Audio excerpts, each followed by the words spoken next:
Aloha and welcome back to another episode of the Ohana Packers Edition podcast. As Joe and I were just discussing before, we're trying to get back in the groove, and you can tell the groove is not there just yet, but we're getting there. Just like the Packers are getting back into the groove of playing football, Joe and I are getting back in the groove of hosting podcast episodes. First note, Jake Saving, thank you for stepping in for me in last night's live episode post game for the preseason week 1. Appreciate you hopping on short notice. So thank you, Jake. And Joe, honestly, for most of the things I thought we needed to see, I thought it was a good outcome for the Packers. Yeah, I mean, I said it on the live stream. I've said it before on other things. I like preseason football. Not because it counts anything to win or losses, not that it counts anything for the regular season, but I think it's a more pure version of football because you've got people out there playing for their NFL careers, so they're putting more effort. Not that they don't put a lot of effort in it during the season, but these guys are trying to make that extra special effort to really stand out to make that roster spot. So that's why I kind of enjoy preseason a little bit more. I think we talked about this in the last episode that we do have to kind of quell expectations, though. We can't just automatically jump on something and say, yes, that's it. You know, he's going to be the greatest player ever and stuff like that. But, you know, last night was pretty good. Football's back. There were some goods, there were some bads, there were some things that obviously they're going to need to work on. But overall, like I said, football is back. So I know you and Jake went through a pretty comprehensive breakdown. You know, you did our usual fresh. We did a version fresh of it. thinking moldy. Yeah. I'm gonna let you take the lead on this one, just because, like I said, you were the one who. You did the recap episode, and you know we're recording this the day after you guys did the recap episode, so not much has really happened. You know, the only thing that really came up is there were post week 1 press availability. So LaFleur, Gannon, and then DeMarcus Covington, the D-line coach, and the DB coach. Yeah. I can't think of it either. Babbage talked, like all the defensive coaches actually talked. I realized, Bullocks, isn't it? Bullocks, Babbage. So Bullocks is the cornerback coach. Babbage is just secondary coach. Ogobase, the D-line coach, spoke. That's right. Covington is no longer the D-line. He's the edge coach. And, all these title shifts. So, all the big heads on the defensive staff talked today. And then it was just LaFleur talking about the offense. So, you had some availability. On the defensive side, it was a lot of, not glad-handing, but just kind of reinforcing what we saw on tape where, Lukas had a good game. Gannon was praising Cisse for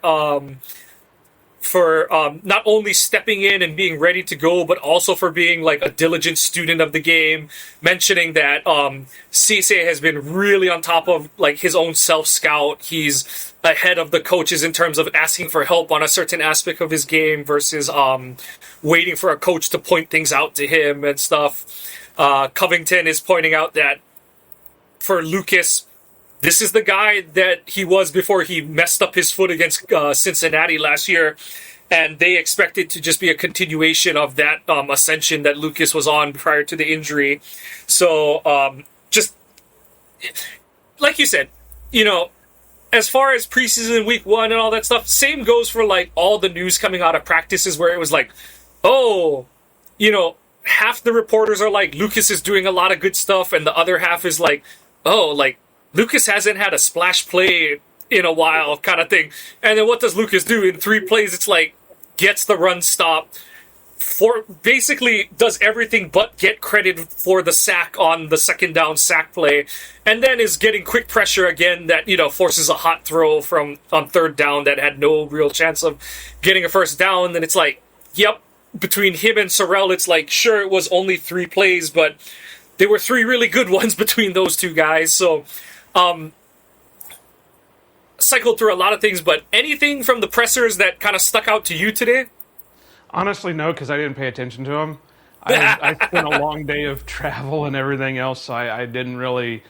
I didn't know that they were speaking today, so I didn't listen to any of them. I kind of caught a little... I think the only thing that kind of sticks out to me that I did see people talking about was the DB coach going something like Cisse is in considerations to start week 1. And at this point, I think it's a must start week 1 with the way the corners are playing. So I've always been in the boat that I don't want to rush somebody into a starting position. But when he's been consistently your best corner so far, even though, like I said, we got to quell expectations because this is only the first preseason game and we've only had a couple weeks of training camp practices. We've already seen Nixon in regular season form during the preseason game. I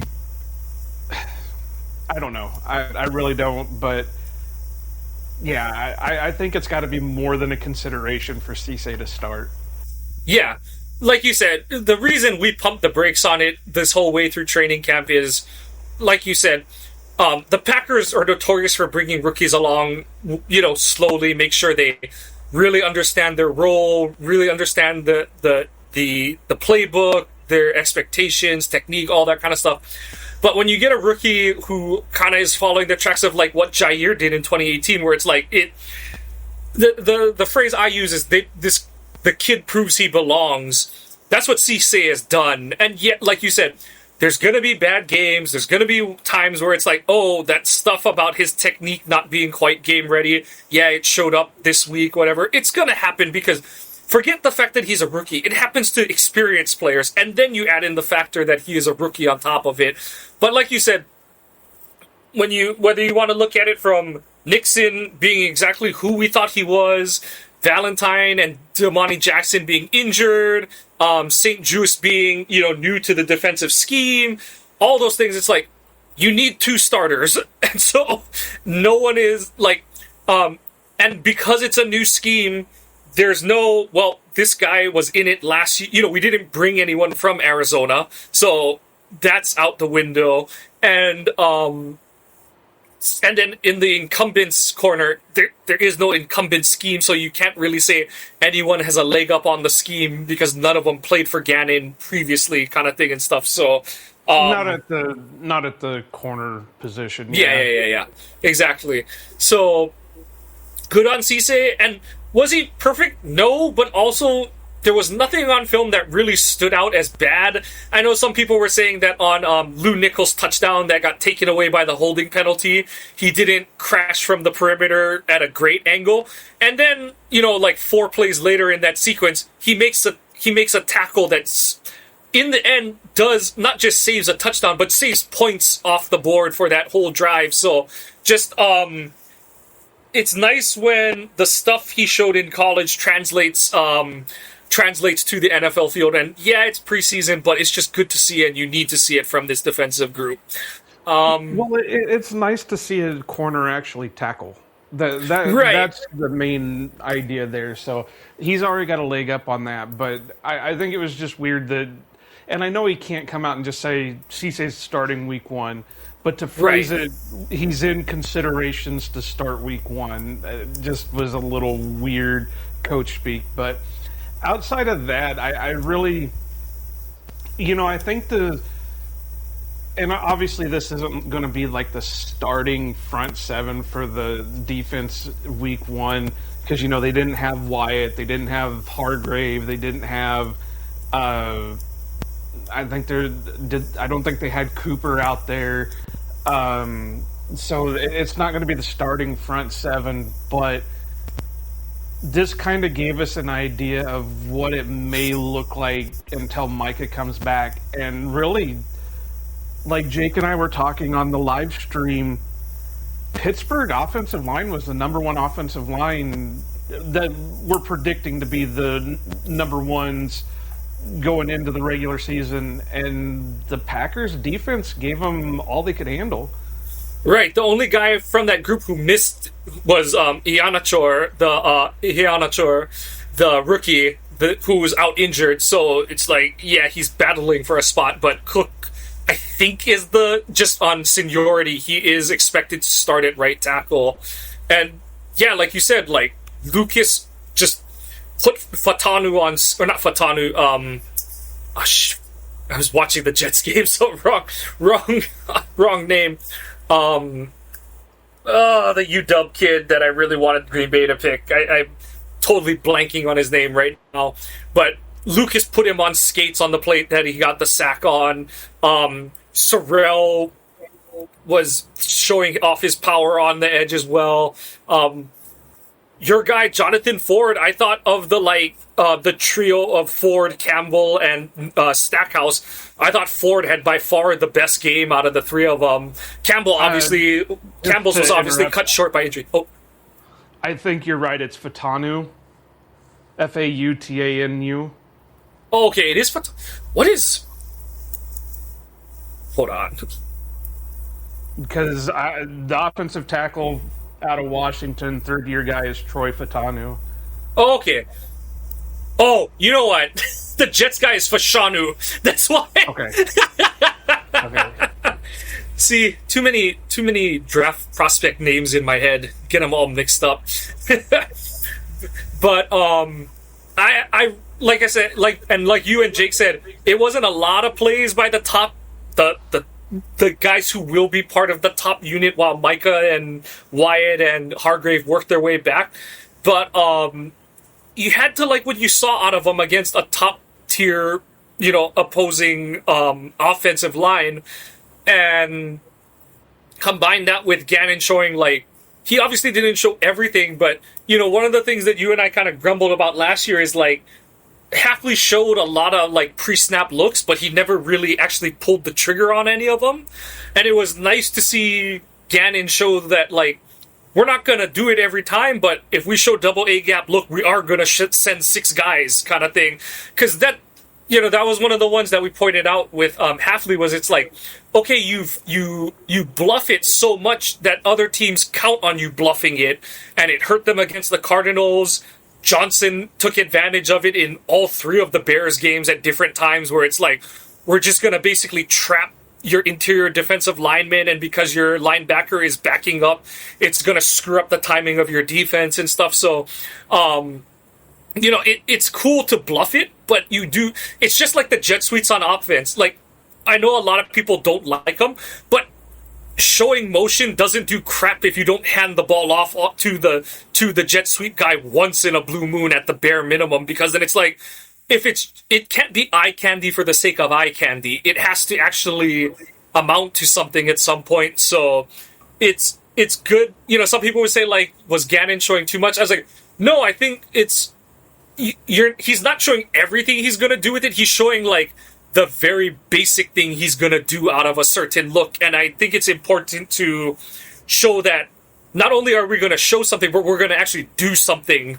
So it puts that little bit, at least, amount of doubt in an opponent's mind that like, oh yeah, we do have to prepare for this and stuff. So I like that usage of preseason. Well, that's the reason preseason is there, is because it's a continuation of teaching the system to the players. So you can't not run certain things in the preseason, because if you don't run it, then how are they going to know how to do it in season? Exactly. And it also gives you a better idea on when it comes time to make decisions for the 53-man roster. Because, this guy picked it up a little bit quicker. Do we keep him? But this guy may be our long-term guy, but he's struggling kind of picking it up right now. Do we cut this one and keep that one? So it kind of is a learning experience for all of them. But yeah, with what little bit he showed during the preseason game, I keep wanting to say last night. It was last night, but this episode doesn't come out till Monday, so I'm trying to talk in future talk. But yeah, and really, some of the there was one other thing I was going to talk about with it. Brinson, you mentioned my guy Ford, but Brinson also had his moments, and there was one where he almost had the sack, but Rudolph kind of got out of it. But I think Jake said it, and then somebody else said it on Twitter, that if you go back and look at the play, his helmet was almost coming off, so it was probably going to be it probably should have been hands to the face. And if you got to wonder if he would have not had that issue, would he been able to finish the sack on that? But they were getting strong push throughout the night. Obviously, later on, when the deeper down on the depth charts came, they kind of struggled a little bit. But that's going to be an overall thing, no matter what. You're not going to have 6 deep on star players at positions. That's just not feasible to happen. But I think overall, the whole defensive line played really well. Yeah. Brinson, basically his lone, scratch mark on his day was not finishing that sack, but he was getting good push and/or penetration all night. Cox, thanks for saying penetration. Britton Cox was. We're in mid-season form. What am I saying? We need time. Because I'm glad you said that, because it's my thing that every time something happens and he's doing something good, I always tweet out or message out, Cox got penetration. So I thought he looked really well, even from rushing from a stand-up position, even though he's more used to, he came out of college as a down lineman, and, he's had it kind of like Lucas and all them right now. They go from 3-4 to 4-3, now back to a kind of 3-4. So even though I don't care what anybody says, I'm still not sold that it's going to be a pure 3-4 type thing. I think it's going to be whatever front suits them in matchups. And so, but I thought he played well. This is going to be a make or break season for him. They did give him the 1-year extension, but this has got to be the year that he either really turns it into that rotational guy. Because I love Britton Cox because I think he's a good player, and I've been sold on him since they brought him in as a UDFA. But he's never going to be that superstar player. He's going to be that rotational guy that goes in and out. I'm starting to get dirty mind. You can friggin' tell I'm tired.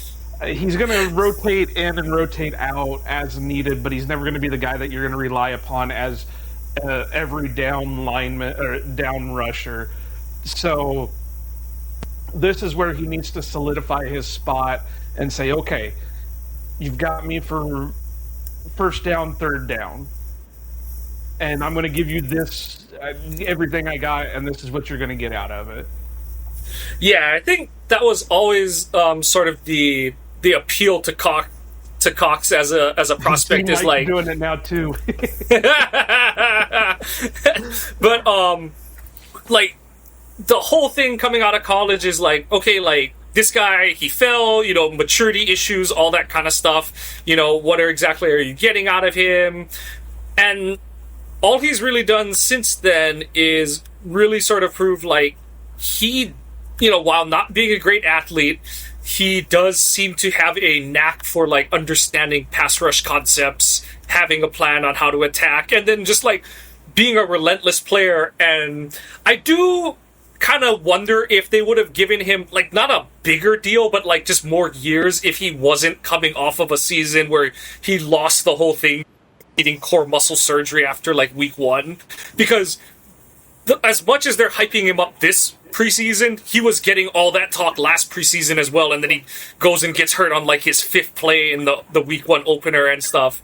I don't know. I'm wondering if more they gave him the 1-year extension to give him the Enigbare type deal, where, this is technically going to now be your year 4. This is going to be the year that you need to show us that we give you a 2 to 3 year extension. Obviously, it's not going to be, $40 million a year or anything like that, but it's going to keep you in Green Bay for another couple of years. So I think it was more kind of the Watson end of things. You're coming off pretty much a season-ending injury. We'll give you this contract to come back, show yourself, and then we'll talk about a little bit of a longer contract. Yeah, but just like to see that the effort is there, the fire is there, and they're going to need that. Like, it's the cliche of all cliches, but it's going to be all hands on deck for the first however many games until Micah comes back. Just, it has to be, because you none of those guys, no matter, unless Lucas just becomes peak Aaron Campman this season, none of these guys is like a one-man pass rush dynamo in the way that Micah is. Like, you're just not going to get it out of any one of these guys. Ironically, the guy who might be the closest to that is Wyatt, and while interior pressure just kills, it's hard to be that good at that one thing as an interior pass rusher, because it's easy to send help on the interior. Like, it's easy to like slide or push a back up or things like that. So it'll be really interesting to see how Gannon kind of like keeps this group together and like it tries to exploit openings for, it really is going to be like he's going to have to show something to like kind of sneak a rusher in the back door kind of thing. It's going to be a lot of smoke and mirrors to open the season, but like you said, that's one of the reasons why we're encouraged by the fact that he's like, yeah, I'm going to show a bunch of stuff to open the preseason, because it's like in Top Gun Maverick when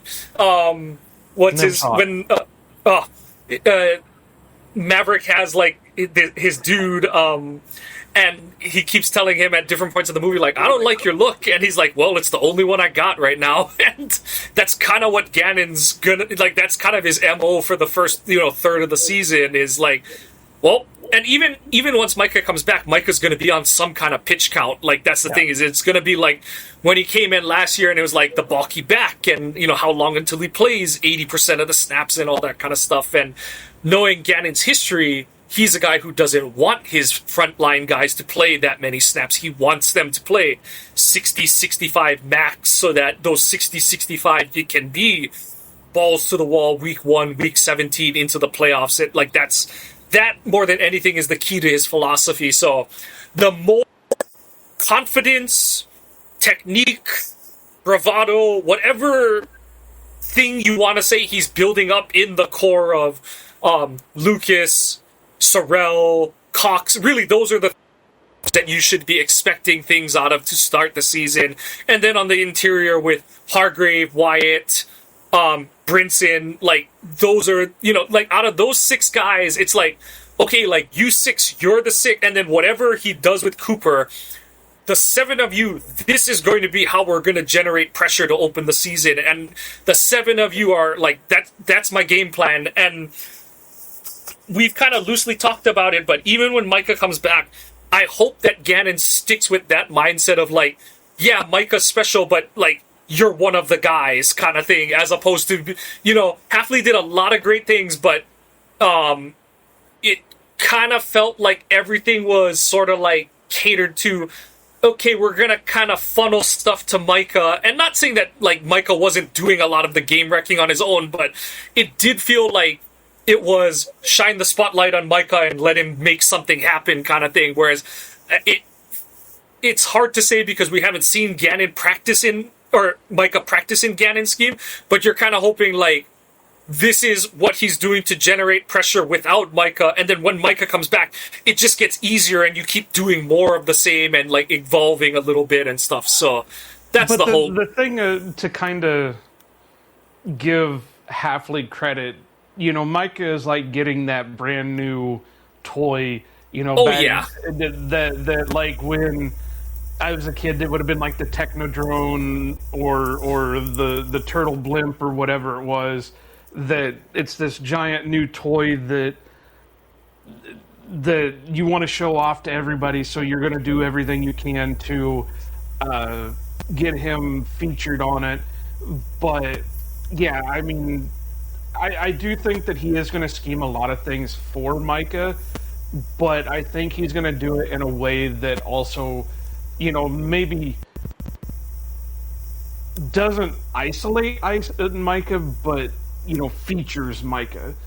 You know what I mean? It's not going to be like a mainstay Micah. Okay, we're going to put 3 guys on this side, and Micah, you're on your own on this side. I think it's just going to be one of. I think they'll do a lot of moving around of Parsons. Rush him up the middle, rush him from the sides, maybe drop him a little bit, just for shock value, right? And go from there. But that's a ways out of there. The one thing, since we are kind of talking about it, I do think they need to start hitting the waiver wire for inside linebackers. Quinn is rough. I mean, he's got athletic ability, but he's a little bit rough. I like Isaiah McDuffie, but I just don't think he's going to be able to hang. Trust me, I like the Iowa guys too, Welch and Neiman, and Neiman is maybe a little bit more athletic than McDuffie, but that's not saying a ton. They're just more downhill guys than they are drop them into coverage type guys. Welch, I think, can do a little bit of everything, but he's never going to be a superstar type person. So I think that they're going to have to start hitting the wire to maybe bring in some guys for competition at the linebacker position.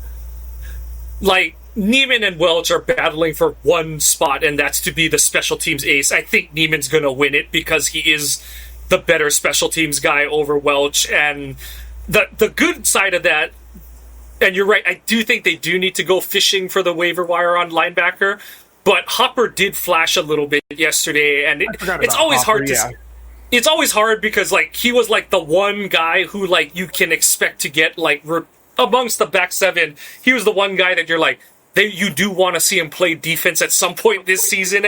Everyone else is, like, a deep backup / bagging groceries kind of guy and stuff, but he popped a few, he popped a couple ball carriers or, like, guys trying to make receptions, and it's just hard to tell because, like, the guys next to him, he shouldn't be playing next to them in a real NFL game. Like, if he's playing with any of these guys, something has gone terribly wrong for the Packers. So, but then on the other side, it is going to be a more of a 3-4 type defense. Right. So you're going to need that extra linebacker anyway. And, in case something happens, you're going to need somebody to rotate in. And right now, I just don't know if that guy is on the roster to be able to do it. And I don't know if you need to go out and get a middling guy, not like a bad guy, but somebody who's not exactly like 40-something years old, but, not a young UDFA, maybe somebody who's played in a couple of systems. I don't know if there's any of the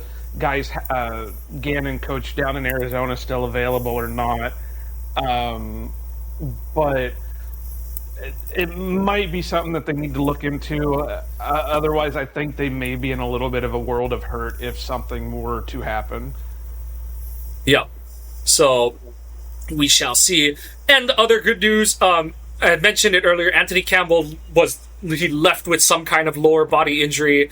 LaFleur confirmed that it was nothing major. They expect him back sooner than later. And like I said, I thought of the 3, like, kind of end of the roster defensive tackles, I thought Ford had the best game out of the 3, and Campbell gets, like, an incomplete because I thought he was playing decently, but he only played, like a handful of snaps because he went out and stuff, but I thought he was getting some push, getting some movement on the interior, so I liked what he was doing. Stackhouse, he just didn't do much, and, like, wasn't bad, but he wasn't standing out either, and he was playing against, like, the bottom roster guys, and so he can't afford to do nothing in his snaps, whereas, like, Ford was flashing against the starting Steelers interior O-line, and he was still he was playing down the stretch some as well, but he was having an impact no matter when he was in the game, and I thought he did well for himself. And let's see, where is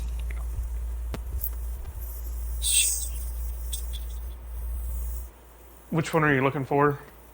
Campbell's snap count, and I don't have the snap counts.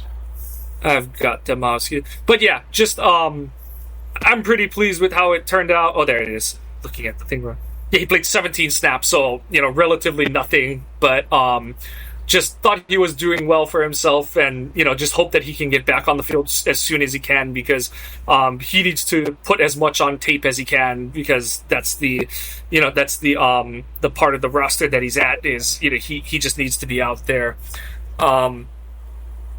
Kemp Darling, Jalen Simpson had an awful game. You could probably say that about all the bottom of the roster type secondary. They were all kind of rough. Yeah. It was, but especially for Simpson, who's just been especially since Baldwin was released, there's okay, now Simpson is the deep roster secondary guy who maybe has a chance to get a spot because of Baldwin's injury. He's a year away from maybe being a year away kind of thing still. So, unfortunate. There's still 2 more games, but that one does leave a bad taste in your mouth. Anything else on defense that stood out to you? Or, like you said, I'm not going to split too many hairs over how the, 4th-string DBs looked, because, you're at the point of the game where it's okay, none of these guys are going to be doing much and stuff. And the only one that I'll mention is Catan. I thought he was a little bit rough. I mean, he did have the sack, he did have the pressure, but I think overall he had a rougher game. Yeah. And it's why. Oh, go. Sorry. Oh, I was just going to say that also lends to the whole Nixon situation, because it looked like Oladapo was going to get a pretty good stop on a catch, and then Nixon comes over and gets in Oladapo's way, and Oladapo has to let go of the guy. And yeah, so that Jake and I talked about that last on the live stream, but he, for a guy that is going to have to be the guy that is most likely going to be the 4th string safety, and then your special team safety.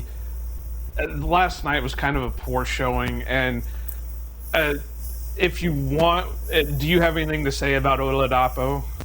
Oh yeah, but you can finish first, and then I'll well, no, come I was after. going to roll into something else. Oh, okay. So I was just going to say, the parts of the game that Oladapo looked rough in were the parts where he was playing nickel, and that's never where I thought his future in the NFL would be. I always liked him better as more of a deep half type of safety, maybe with some eventual center field type skills and stuff. But there's just no snaps at that role, because you're just buried behind Williams and McKinney at this point. And that's why my tinfoil hat thing was I wonder if they're trying to get Oladapo snaps as the nickel to match up against the tight ends in the division, because you need an answer if Bullard just gets, not bullied, but just gets, out-heighted, because Bullard is 5'11" on a good day, and you've got to deal with Loveland, Laporta, totally blanking on the Vikings tight end. Your other Hawkinson is still there, and then the Bears. As much as we tease them for drafting 40 gazillion tight ends, those are 40 gazillion 6'4" to 6'6" guys you have to figure out how to cover, and that's the thing is none of the guys Oladapo covered are the kind of guys that I'm in this thing that I'm oh, that's the one you want him covering. He wasn't covering even a big wide receiver. He was covering Jeremy Bernard. He's covering all these short slot types that it's well, that's not who you want him in the slot for anyway. And I commend him for, like, like the play you referenced that everyone is pointing out where he couldn't wrap up Bernard on the sideline. But it's like, I commend him for being there. And even that one, he wasn't in man. He kind of like closed from like a short hook and stuff. But and I don't even blame Oladapo for that. I blame Nixon for that one. But it's the whole, like I said, I do think it's the staff, like, let's see if there's other ways we can get Oladapo on the field. Let's see if he can be an answer to the, okay, who's going to cover these tight ends question. Because, like I said, okay, like, if Bullard can't do it, then you're into, are we putting Cooper on him? Which I do think you can do from time to time. You don't really want Zaire on them because he's 6 foot tall. And then it's like, okay, now do we have to bring McKinney into the box and stuff? So, like, you're sort of, like, you're robbing Peter to pay Paul if you can't find, like, some kind of specialty player to step in and fill that. And that's the thing, too, is, like, okay, like, yes, you want Oladapo as this specialty player, but in the event where he gets locked on the field because the defense gives up a first down, it's like, okay, it can't be like, oh, fuck, like, we have to burn a timeout because this guy can't do literally anything else, and we're totally screwed if that personnel package gets stuck on the field with Temple. So, like it's one of those where I relate it to preseason baseball, where it's like, I don't care that your number one starter has a 6 ERA, because it's like, okay, if you really understand baseball, it's like he's working on a 6th and 7th pitch that he learned how to throw over the offseason. And this is that kind of thing where I'm like, I'm not worried about Oladapo in that sense, where it's like, yes, it's not, I wish he was doing better at it,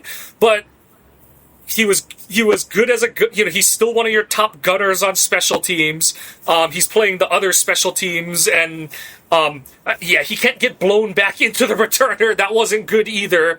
But overall, like, there was nothing in Oladapo's game where I was like, oh, his roster spot's in jeopardy. Like, no, they are just trying to see if there's, like, other things he can offer the roster and, like, more versatility and all that kind of stuff. But now, like, take it away again to where you were going to go with this. Well, I roll into that to say kind of what Jake and I were talking about on the live stream about Sky Moore. And I kind of tweeted this, and then I got some responses from, like, Westendorf and guys like that I said, are we really sure Sky Moore is going to have a guaranteed roster spot come the 50 when it comes time to trim down to 53? And a couple of them, like Jacob, said, well, yes. But then you go and watch that he's dropping passes, he's not looking good on his routes, he's, I have his statistics up here. That I think he was 1 of 3 because he dropped the other 2. Yeah. Where is it? He was 1 of 3 or 1 of 4. Yeah, 1 of 3 with a long of 11, and that was just a quick slant that he caught. And then he had credited one rush for 6 yards. But then you look at it, and he ripped off a 14-yard friggin' punt return, and the answer is, well, that's why you keep him on the roster. 14 yards, Mike. 14 yards. And I kind of said this, that are we viewing this like the McManus situation from a few years ago, where Narverson was struggling, they cut Carlson because he was struggling. All of a sudden, McManus comes in here and he has some success, and now they've crowned him the savior of the special teams unit, and he's going to be our kicker going forward. But in actuality, he really wasn't that great of a kicker, but he was just better than, instead of being 32nd out of 32 teams, you were 30 out of 32 teams. So you weren't really any better. Is that the same thing that we're going to see out of Sky Moore? The way they talked about that punt return was that he ripped a 30-yard punt return. I didn't get to see it because I was dealing with something else. But I look at it, and they credit him 14 yards on that punt return. You're going to save a roster spot for a guy who returned one punt for 14 yards? And yeah, and the other part of it that Jake brought up is like he's not really with the top kick returners, and that was like part of the thing too. Is like he was returning kicks for San Fran as well last year, if I'm not mistaken. And it's like, okay, and where I agree with you, the thought process that you and Shavink were coming up with last night is like, you're gonna keep not just a 53-man spot, but one of your 47 game day active spots for a guy who is literally there just to return punts. And I get it. Like we went to Romeo Dobbs returning punts because we were so like just over punt returning. It's like we just need a guy who's gonna read the punt correctly in the air and catch the ball. And, like, that's how low we had... And if he gives us anything on the return, great, kind of thing. Yeah. But, like you said, that punt return yesterday, it wasn't like he creased it for 14 yards. He kind of, like... It looked like one of... Like, people are going to hate me for saying this. It kind of looked like one of the Dobbs ones last year that everyone got, like, salty about, where he kind of, like, was, like, picking his way through the lanes kind of thing. It wasn't like he caught it and just, like, went kind of thing. It was like he caught it, kind of like took a couple hesitation steps, then he went, then he cut, and it's like, on one hand, it's nice that he found 14 yards, but it wasn't like he just like creased the coverage team and was like, bam, I got 14 yards. It was kind of like okay, like I caught it and I kind of found loose change in my pocket kind of thing. And if he keeps doing that in the preseason, I guess, but like you said, like I was tweeting, like Shavik pointed out, like all that crap we were being sold the last couple weeks about, oh, he's such a big part of like our plans on offense kind of thing. Like, no, like he's still the same, still the same guy. Like Shavik keeps talking about corn dog, and it's basically a trick play where you get the whole defense going one way and you pop him back out the other way. And it's an elongated swing pass for all intents and purposes. He's not doing anything as a route runner. It is the epitome of, you know, the old school student body left play. It's the student body left. Just kidding, we're going right. And because no one is in the same zip code, I can lollipop this ball out there to him, and he's going to just walk into the end zone for a 4-yard touchdown. It's like, I can't justify keeping a guy for like okay punt returns only, and just okay punt returns and like plays that have to be so like baked in for him that you know, for him to be effective. And like Shavik pointed out, the fact that Kansas City of all teams gave up on him should be the screaming sign of like, oh, are we sure about this kind of thing? So and San Francisco gave up on him with all the issues that they're having at wide receiver. Yeah. Like, this is a guy who's had 38 targets max in a season, and those were years where they were like begging someone else to step up in that receiving room in Kansas City. So, like, I never bought into the like he looks so good. That was one of the things we talked about in like a couple, like on here and on a couple threads, is like, who's he going against? Oh, he's going against Oladapo, who should be a mismatch in his direction, and he's not getting that good separation on those plays. Like Oladapo, like that one day where it's like, oh, Moore did all these great things. It's like he's diving for the ball because he can't separate from a guy who's 6 inches taller than him, like, and 6 inches and 30 pounds heavier than him. So like, that doesn't get me excited, you know. Like it's one of those where I'm just like, I don't care. I'm not watching him. I'm honestly kind of like Brendan Drzinski is kind of like in the same boat too, where he's like, I don't need to see 23 on offense ever again. I don't care that it's the preseason.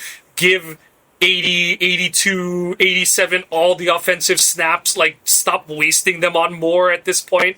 And it's like, but Brendan's right, where it's like, I guess if he's gonna have like 2 to 3 nice punt returns a game, cool. But even Brendan's like, I'm not going further than that. Like, but like I said, the part that I didn't even think about until Jake mentioned it on the live stream last night is Moore isn't with the top. And I have to go and watch, but I thought it was Nixon and Savion who were the top return guys last night. And I'm kind of like, okay, if you're going to lock in a roster spot because you're the returner especial, it's like, you better be doing both of them. You can't be doing just one of them. Like, yeah, and that was the thing that Jake kept hammering home is it's like, you're going to keep a 53 and a 47 game day roster spot for a guy who is literally here to just return punts and maybe get a jet sweep every once in a while. Like, that's a mismanagement of resources. And on the other hand, it's hard for you and me to argue because it's like, yeah, I don't know who else on the roster is going to effing do it, but like, I really wish This is why I rolled into the Sky Moore thing. Will Shepherd was looking better with his lone punt return. The only thing that stopped him was Oladapo getting shoved back into him and pretty much knocking the shit out of Will Shepherd. But, you know, even last year during the preseason, they had Will Shepherd back there doing punt and kickoff returns, and he looked pretty decent at it. So why do we want to keep Sky Moore to do one or two things when Will Shepherd is looking like somebody who can be the sixth wide receiver, your special teams guy, and your return guy? Right. And that's like, that's the difference between like Moore and Melton. And it would be so good if Melton could return punts. Like if Melton could return punts, that would be awesome because it's It'd like, help if he could catch too. Yeah, I know. But I mean, like, with Melton, it's like, you get top, like, he's good enough as a gunner on punt team and some of his other special teams things where it's like, he could be in conversation for a Pro Bowl spot as a special teamer. And then on top of that, you get the, like, random Melton bomb play every fourth game that actually does work kind of thing. So you're getting something tangible on offense. Whereas with Moore, it's like, what else do you do around here kind of thing? But like I said, it's hard for us to stamp on the table for that when there's like, and I agree with you, it would be much better if Shepherd or whoever could take that role, because then it's like, that guy does more at his listed position. It's the Zane Anderson conversation where it's like, okay, you're supposed to be this special teams ace, but are you actually an ace? You know, like, I say that Nick Neiman's roster spot should be locked because he actually is a special teams ace, and I don't really give a rat's ass what he does, you know, at his listed position. And so, it's like, with Moore, it's like, I care. Moore is a nothing at wide receiver until proven otherwise multiple times in a row. And, like, cool, you cleanly fielded and returned the one punt you got. That's not been Green Bay's problem. It's been who's going to do it for a whole season. Because Reed's had a couple nice-looking ones. Golden's had a couple, and then he almost got concussed on the next one kind of thing. So, like, it's not the doing it once. It's the, are you going to do it 6 times a game for 17 games over the whole season? That's the part. And so, like, I'm not feeling so warm and fuzzy about what Moore did in Pittsburgh on Thursday, you know, in terms of what it means. It doesn't change how you and I feel about his roster spot moving forward. No, and that's why I kind of brought it up again, because, I rolled it from the Oladapo. Oladapo had a rough night, you know, he was getting tossed around and all that, and that's what kind of halted the Will Shepherd. What'd they give Will Shepherd for his? They gave him a 0, and I was like, I thought he made it farther than that. So I don't know if he just bounced so far off of Oladapo that it negated his return, but I gotta go watch that one back. Yeah. But, you know, he was looking like he had some significant moves before getting decleated by his own teammate. So I would have no problems throwing him back there the rest of the preseason and say, here, give me a shot. Because right now, that's absolutely what just not doing it for me. And it's just unfortunate that after the first the first 3 drives, the Packers defense just couldn't get off the field. So Pittsburgh literally punted twice. Yeah. Or 3 times, sorry. 1 touchback and then the 2 returns. So, like, that's what happens when you just don't get off the field. Like, that's the one area where I'm like, wish they would have gotten a few more stops, then we could have seen a few more returns and stuff. But, is there anything that's our else special you really teams want to touch? Well, it's not all for the special teams, because I guess we could talk about the Trey Smack. I do think we're going to have to eventually come up with a Trey Smack nickname, like Smack Dat Club or something like that. But, you know, technically speaking, he was 4 for 4, 2 56-plus yarders, 37. yeah, 58, 30, I forget which order, but 37 and 38, and then the 58-yarder that counted. So, like, they were all center mass. Obviously, the first 58-yarder was more impressive than the second one, but I think the second one, like, people are going to talk about the first one because it looked good from, like, 60-something, but to me, the second one was more impressive because the second one was going towards the end of the stadium that has been the absolute house of horrors for kickers in the NFL since Heinz opened. So that one to me was more impressive because he nailed that one, and it still had a good couple, you know, few more yards on it. Not the like 10 extra that the first one looked like it had, but it was still a good kick.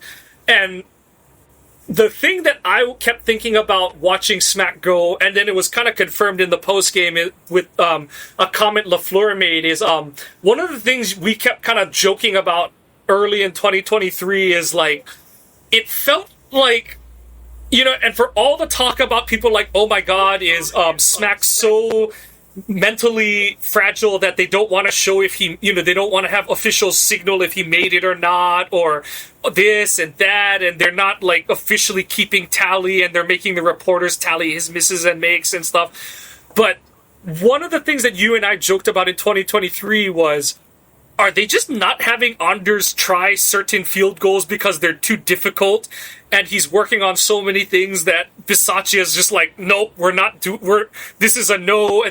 But the thing from last night is the first kick.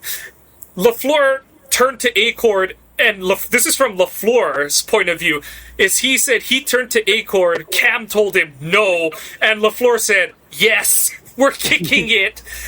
And honestly, I like that LaFleur understands, like, we've tried the other, like, I don't think he'll ever admit it, but it really did feel like we tried the other thing and it didn't work. So I appreciate that he's like, you know what, fuck it, we're just gonna try it. And I think he was going into it saying, if he misses it, hey kid, don't worry, Heinz is I'm not calling it by Acrisure.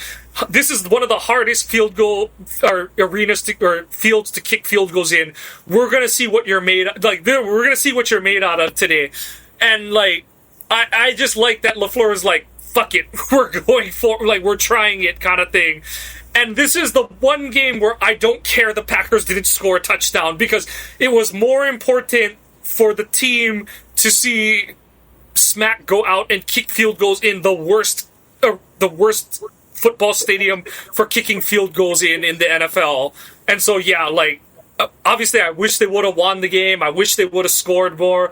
Would have loved to see Jordan's and the starting offense score a touchdown. But in terms of what we needed answered, you couldn't have asked for a better situation than to see Smack kick 4 field goals and not just kind of make up. He nailed all 4 of them. I know it's not cold. It wasn't a particularly windy day in Pittsburgh, but everyone, even the Steelers guys were like, this is interesting that the rookie's going out for a 58-yarder kind of thing. And Bob Papiani's kind of like, oh wow, he nailed it kind of thing. Yeah. And so I thought that was just, from everything, like I said, from LaFleur understanding what the weight of what's on Smack's shoulders, to them finding out what he's made of and all that kind of stuff, to Smack executing, and Adamitis snapping it cleanly, Whelan being Whelan on the hold and stuff. Like, it was a perfect day for Smack, and his kickoffs were good too. Well, and that brings up a good point. I can't remember, maybe it was Morley or somebody like that, and I guess, you know, they can come up with a good point once in a while, but Does this mean that they'll have to stick with Adamitis going forward because it's all about the procedure? So if he's getting so used to Adamitis being the snapper, do you really want to disrupt the flow by cutting him and keeping Orsic? Or do you go ahead and just keep Adamitis and either IR or cut ties with Orsic? It's tough because you're paying Orsic a lot as a long snapper. It's not a lot overall, but like for a long snapper, he's like top 5 in like contract or whatever. I'm not a kicker, so I don't. This is one of those where I'm kind of like, especially how McCord described how the like operation is going, where like it's on Whelan to set the ball and all that kind of stuff. I feel like this is more of a Whelan question than it is a Smack one. Like, you know what I mean? Where it's like, it's almost from Whelan's point of view, like, unless Adamitis snaps the ball like with so much less velocity, or Orsic does snap it slower than Adamitis does, which is still Whelan's problem to deal with. But like, unless that is the key differentiator, this is more of a Whelan thing than it is a Smack thing. But it does open that door. It really does open that door, that possibility of like, oh, is this the point of, is this the sliding doors moment where, because of Orzic's injury, does this give us the opportunity to get younger at the position, get cheaper at the position, maybe get better at the position? Like, I can't give an honest answer because I don't know what exactly McCord, Whelan, Smack are looking for. But this is, I think, the fact that it went so well in Pittsburgh. I'll say this: Orsic needs to be, for his own sake, he needs to be back sooner than later. Like, because he hasn't been perfect, and this isn't Bisaccia. Like, again, this is like our whole like hair pulling out thing with Nixon on defense. This is like, this isn't the guy who brought you here, like, or the guy who's been like stumping for you. This is a new coordinator, and you haven't really practiced with him yet. So, like, you better get back out there sooner than later, and that's where I'm going to leave it at that. Well, yeah, and that's but I thought it was an interesting point, because if the kicker's getting used to a certain way of doing things, do you stop that certain way just to bring the other guy back in and start all over again? Or do you just leave it as is? But yeah, I mean, that's about all you can really do for special teams at this moment. Smack, at least he's stacking successes, and that's all you really ask for with him. Is there much more we really want to go over? A little bit of offense, but really the offensive production wasn't there. And that's a function of, like, okay, so, yeah, basically it's just going to be all O-line talk for me, because the backup quarterback situation is whatever. I think none of these guys, unless one of the two young guys blew us away, I'm whatever on Tyrod Taylor and all that kind of stuff. He was almost worse than what I expected him to be. The deep balls he threw had no chance. Like I know some people, like, I saw some people complaining about Savion on the first two Tyrod Taylor plays. And I'm like, I don't know what you want him to do on the first one, because he's literally supposed to run an inside release corner route, and by leverage, the cornerback is outside of him. There's like nothing he can do there. And then the second one,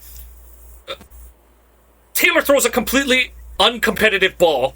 Like, it's the wrong kind, because the corner is over the top of Savion, and it's so it's out of bounds that, like, Savion would have to be 7 feet tall and just not jump to have a chance at it. Kind of like, it was that bad of a ball, in my opinion. So,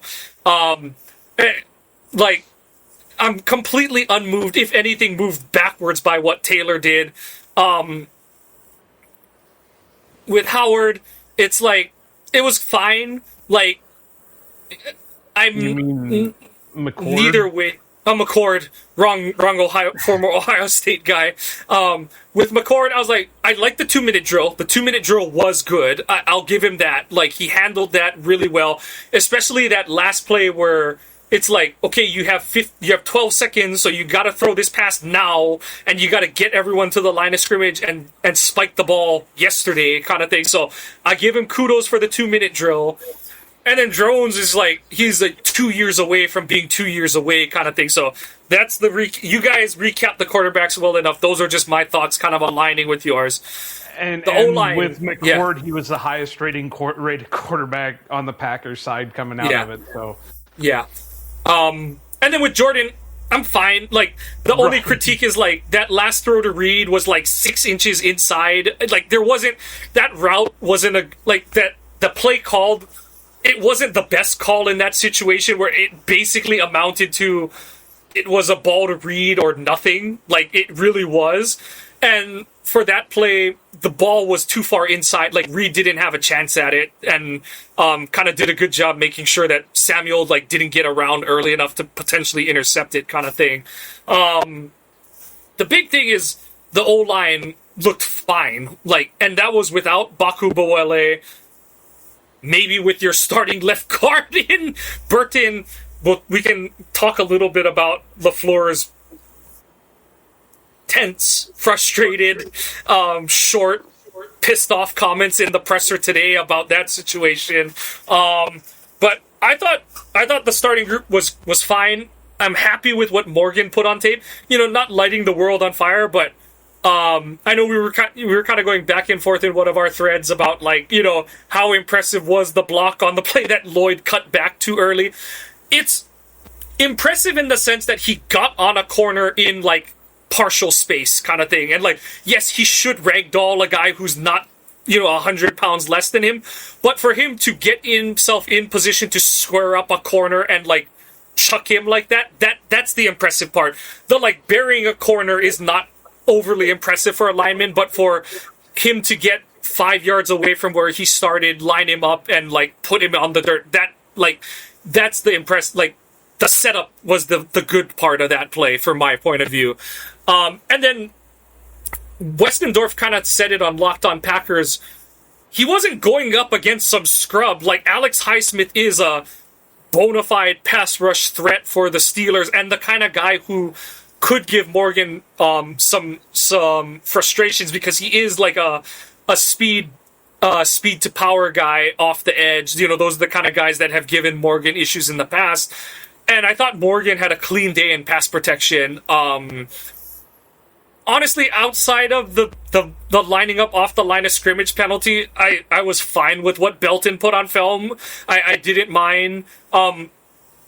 Monk, I'm okay with what Monk did.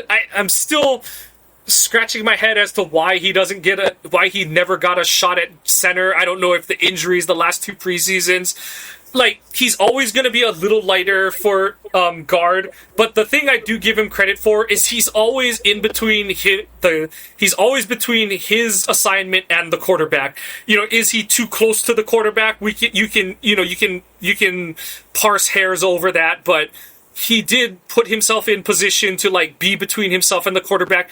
And on the play where Tarad got hit late after he slid, he is the guy who got in Holcomb's face, and it wasn't to the level of a TJ Lang, but there's levels to it. It's preseason. You're not going to get I don't need you to get a fine to prove that you care in the preseason and stuff. But for someone who's clinging to a little bit of old school football mentality, I do like seeing that 2 of the guys who are mired in this O-line battle, Monk and Belton, were the 2 guys that are kind of gooning a little bit after that play to at least be hey, don't do that. And like I said, Holcomb's play wasn't the dirtiest of dirty or anything. It was more of a circumstantial thing. But you saw none of that out of the Packers last season, so I like seeing that on any level. And it's sort of like St. Juice chasing down Wheatgen on that slant play that, he could have just been like, I'm not pulling a hamstring for this kind of thing. But he goes and makes the tackle on the 3-yard line. Same thing with Monk and Belton, where it's like, we're not going to see this team. It's preseason. It's not Jordan. I kind of do like seeing, they care enough to care kind of thing. I know that it's nothing special, but I do think these are the incremental things that, coaches care about, teammates care about. It's those little things that tighten up a locker room and make, the team bond over and stuff like that. But otherwise, Lloyd got out of the game healthy. It wasn't great running lanes, but I did think Lloyd missed one on the play that everyone's highlighting, Morgan jumping on the court on Jamel Dean. Also, fuck Jamel Dean and your little tug of war interception in the championship game. I still haven't gotten over that. Still salty about that. But if Lloyd is a little more patient on that play, I think he gets he gets a bigger yardage than he does cutting it back inside. And I do think that's more of a product of he hasn't really played in 3 years kind of thing. And I think he's I don't know where that play is intended to go. To me, it looks like it's supposed to be an outside run play, but he kind of just is let's just cut it back, get back upside. And the main thing to me is to me, he made the wrong read, but he made it decisively. And he didn't just go, oh, am I supposed to go outside? Do I need to cut it back inside? It's he made, to me, the wrong play, but at least he was decisive about it. And it was I'm going to just hit it up inside and get whatever I can kind of thing. And it's one of those coaching film, teaching tape kind of things, but at least you made a decision decisively, and that matters a lot too. So, I know you and Jake went over it. So I guess I'll use this to dovetail into LaFleur's comments. So LaFleur was asked in his presser about the starting O-line, what he thought about how the guys looked. And he said, I don't have the exact quote, but he basically said, I don't have the stuff before and after it, but he said he thinks Burton is going to make it the decision difficult. And so there's different layers to this. On one hand, it's kind of that's good because this is the guy on the rookie contract that you would rather have moving forward. It's he's younger, he might fit the scheme better, he's cheaper, all that kind of stuff. But on the other side of it, you basically anchored yourself to Banks for this season, and by restructuring his contract, because you just made it way harder to cut him or move him now because you guaranteed more of his deal for this season. You can still move on from him after this season, but it's the team basically gambled on, hey, this guy looked a lot better down the stretch when he finally got healthy. So, and for all the people that are wringing their hands over it, it looks bad now because it blew up in their face again. And we don't know if Banks, and that's the thing is part of the quote from LaFleur is he was asked is Banks's issue, does he need to get surgery? And LaFleur's we're not there yet. We don't, we're still getting more info. He kind of went down that road, but there was an air of irritation in his voice when he answered the question. And so at this point, a lot of people are for understandable reasons oh, what the hell? Why did we do that? But from a team construction point of view, you knew that you had questions at right guard, you had potential questions at center because you didn't know if you were going to get Ryan back at that point. And so instead of and your right tackle, you're replacing your left tackle, so there's a question mark there. And the best lineman, your right tackle, you don't know if he's going to be that same guy coming off a patellar tendon repair. So it's really easy for everyone in hindsight, and this is with us not even seeing what Baku Buwele looks like in a game. It's just oh, he's back for team activities. Great, he's back. It's we still need to see it. He still might need to play center soon kind of thing. We're still at that junction of the woods kind of thing. But for everyone that's jumping from the cliff to be they screwed it up again, in in in total, maybe the bank signing was a mistake, but the decision to, rework his contract, to me, I think, I don't want to say it's unfair, but it's misguided to say the team was wrong to try and get some sort of a surety at one of the 5 positions when it's like you had question marks at 4 of them, and it's like, let's try and get some certainty to reduce that down by 1, because it's like everyone is looking at it under the guise of Morgan looks good at left tackle, Baku Boele is back, Ryan was retained, kind of thing, and it's like, yeah, and we hadn't drafted Burton yet. That's the other thing, is like, we didn't have Burton at the time. So I push back on people, and not too hard, because every day Banks isn't back, it's like, okay, yeah, it's the same. It's sort of the same thing with the Sky Moore at punt return. It's like, okay, we don't have another option, so I can't fight it, kind of thing. And with the Banks one, it's like every day that Burton looks good, Monk answers questions at right guard.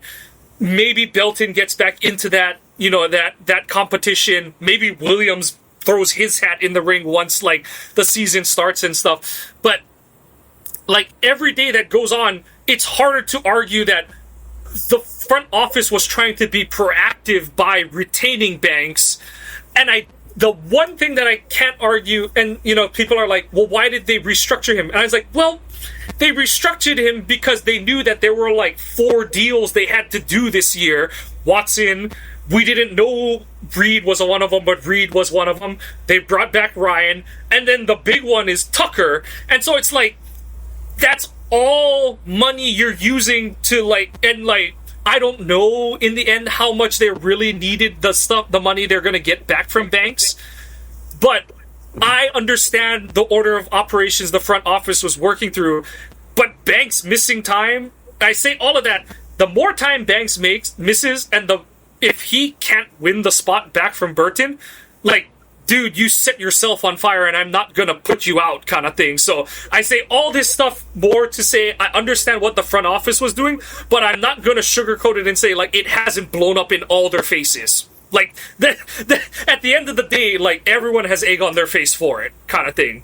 So that's kind of where I'm going to lay that all, because I know you and Jake kind of talked about it a little bit last night, but that's my whole thoughts on the Banks and left guard situation is, like, in their heart of hearts, like, yeah, they wish the guy they paid all that money was doing better, but there's the sicko part of a GM that's like, the guy we drafted is doing really well there, and we're happy about that. Yeah, I mean, I think that was... I think Burton landing where he did threw the monkey wrench into everything, because it seemed like he was a guy that the Packers really wanted but didn't know that he was going to be there when they were going to take him. So, yeah, I mean, whatever Banks does, but we do know that there's possibility of a capable guy who can take over should they decide to move on from him. I can't remember who said it on Twitter, but something that there's a real possibility that they could IR with return Banks, and then at the end of the time for him to come back, he's already lost his job because Burton's taken it over and won't give it back. But I don't know. I don't think that's going to quite happen unless this is a bigger injury than what people are. But even then, they can't IR him until the start of the season. Yeah, and that's the thing that we were going back and forth in our thread is like, so the IR rules is like, they could IR him now, but for him to be eligible to be designated to return, they have to designate him at the time of final cut. So then his clock starts to run at that point. Like the 3-week practice window starts the moment you designate him to return. And so you really gain nothing other than the roster spot. But then you lose one of your designations to return on a guy that, like, so it's like, what are you really gaining? You're gaining roster flexibility, but at the potential expense of bringing someone more important off of IR, kind of thing and stuff. So it really, what the real stupid part is that he came off of PUP and he's not like he's still getting maintenance days after coming off of PUP, and it's like, what do you need maintenance days for? Like, and I know they're gonna say like we're trying to manage him and all that kind of stuff, but it's like you probably should have waited another week or two before you brought him off PUP then, if that's the case. So yeah, it's one of those where, and I do think that's where the frustration in Matt's voice in the presser today on Friday is like, I think he's kind of at the point where he's like, you said you were ready to come back and we're still giving you maintenance days, like, what the F kind of thing and stuff. So, like, yeah, there's a little bit of, like, the stuff we were kind of teasing Nixon for, there's a little bit of it with Banks where it's like, oh shit, like, the young guys are capable, and the guy who they drafted last year and didn't do anything because he was on IR the whole season, he's looking good too in John Williams, so it's like, So, yeah. Like I said, all things being equal, I do think the best version for 26 is if Banks is healthy, you do want him to start instead of like Burton learning on the job kind of thing where that like makes them better for 27 and on. But it's like if you're looking to compete this year, you want the sure answer now kind of thing and stuff. But yeah, like, and we could be belly aching over all this, and Banks could be ready to start next week's preseason game and whatever. Like, we're talking before, like I said, we're filming this on Friday because of scheduling. You're worried about when the practice schedule might be. I might not be able to record on Sunday because we have a hurricane coming, and I might not even have power on Sunday. So them's the hangs kind of thing and stuff. So we're talking about preseason week 1 in review, trying to project, but we haven't had a practice after the preseason game to properly project. So instead of us circling ourselves for like another half hour or so, I think I've said all I've had to say. You and Jake did an awesome job on the game recap, unless there's anything between 24 hours ago and now that you've thought of that you're like, oh yeah, we really need to talk about other than what we've gone over already so far. No, I think we pretty much hit the points. Because, again, this is a preseason game. It's not like a regular season game where we need to nail home aspects of it. But, yeah, I think we're good. Sounds good. Like I said, from a 10,000-foot view, the Packers saw a lot of the things they needed to see. The O-line didn't get its ass kicked without, its best player and one of what should be one of its better players. The Jordan did not get his jersey dirty. Really important. I know they weren't calling anything super sophisticated, but Jordan came out of the game clean. Lloyd got out of the game healthy. The starting defensive front looked good against a starting offensive line. And Smack is a game player, not a practice player. So, like, those are the big things they needed to see, and we saw it. But, thanks for I know Joe mentioned it during the live stream. Thanks for hanging with him and Jake after the game. That's the kind of interaction we're looking to get as we move forward into the 2026 season. Please follow us on social medias at Ohana_Packer on Twitter, at Ohana Packers Edition on Instagram. Get our follows up on Facebook. We're trying to hit the 100 follower minimum so we can live stream there. As we've kind of mentioned, Joe is up at training. Okay, I always forget where the designation is. Joe is in Green Bay this week till Wednesday. If you run across him, say hi. Take a picture with him. We'll post them as we do the show, kind of thing and stuff. You might be the background of our next episode. But say hi to Joe. Please follow our episodes on your favorite podcasting apps. Give us a like and a subscribe. We had no comments or inquiries for this episode, but send those in. We'll be sure to put it out there. Nah, no worries. Be sure to hit us up. Even if Joe doesn't put it up there, just message one of us directly. Message the show's account directly. We want to put together the content you're looking for, especially, like I said, on a day like today where we're like, like, it's still fresh because you and Jake did an awesome episode yesterday, and we're trying to, like, make sure that we get something together in case we can't go on Sunday. But for Iowa Joe, I'm Mike. Go Pack Go, and aloha!